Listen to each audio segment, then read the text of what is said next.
Una pregunta hipotética. Muchos de aquí estudiamos relaciones internacionales, cuestiones de economía, de sociedad.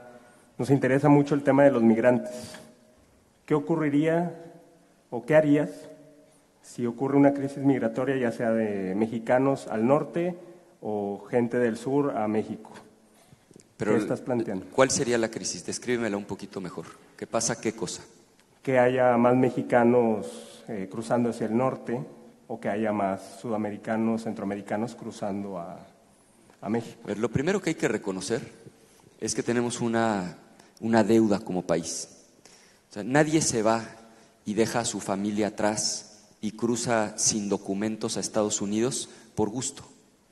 La gente se va porque no encuentra en México las oportunidades. Es decir, la solución de fondo al problema migratorio es una economía robusta que crezca y que genere aquí empleos bien pagados que le permitan a la gente permanecer en el país. Las comunidades más expulsoras de migrantes son justamente las comunidades más pobres del país, es donde no hay oportunidades. Ahí es donde la gente arriesga su vida para poder cruzar a Estados Unidos, encontrar un empleo, trabajar durísimo y mandar dinero para sostener a su familia. Entonces, lo primero que tenemos que entender es que la solución de fondo al problema migratorio es construir oportunidades aquí. Segundo, nosotros le exigimos a Estados Unidos un trato digno para nuestros migrantes. México es un país no solo pluricultural, somos un país literalmente plurinacional. O sea, tomen en cuenta ustedes que en Estados Unidos hay 35 millones de mexicanas y de mexicanos, ya sea porque son descendientes de mexicanos o porque nacieron en México.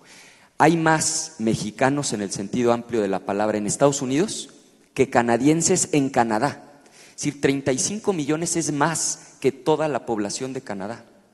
Después de la Ciudad de México, probablemente inclusive más que en Guadalajara y en Monterrey, hay más mexicanos en Los Ángeles.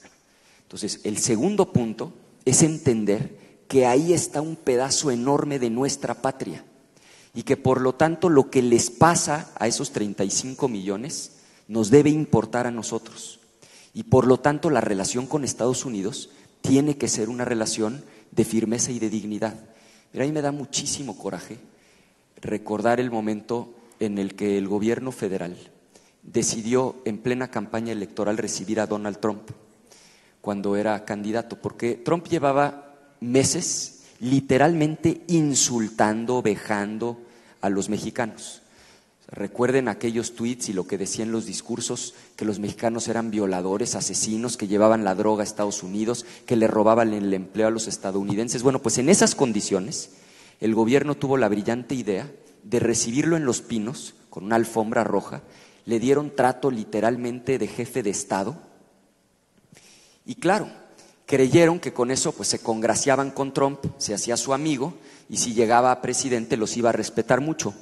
Pero lograron exactamente lo contrario, porque el mensaje que se le envió a Trump fue: tú puedes insultar, vejar, agredir a los mexicanos y nosotros te recibimos como si nada hubiera pasado.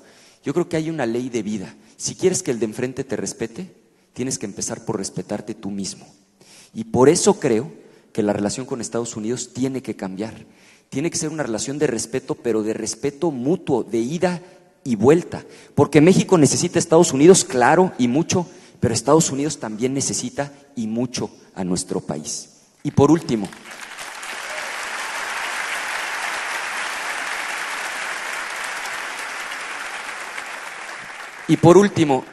para nosotros exigir respeto a nuestros migrantes, tenemos que tener autoridad moral.